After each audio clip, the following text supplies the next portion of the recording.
Pinakilala na nitong Lunes, March 17 si Regine Velasquez bilang pinakabagong hurado ng tawag ng tanghalan, All-Star Grand Dress Back. Mainit naman siyang winelcome ng mga host ng It's Showtime na sina Vice Ganda, Karil, Vong Navarro at ang kanyang mister na si Ogie Alcacid.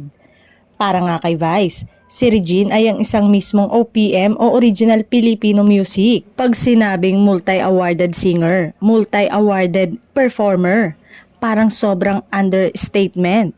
She's OPM, pagpuri ni Vice sa iniidolo niyang si Regine. Dagdag pa niya, parang lagi na siyang, she is an icon, she's a legend, she is OPM. Halos mangyak-ngyak naman sa tuwa si Regine sa mga sinabi ni Vice. Makakasama nga ni Regine bilang mga bago ring hurado ng TNT sina Pops Fernandez at Lani Misalucha.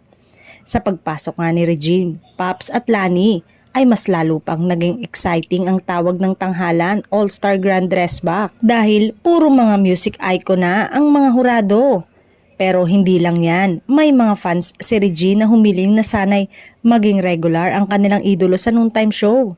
In fairness naman din kasi kay Regine ay kayang-kaya naman makipagsabayan pagdating sa hosting.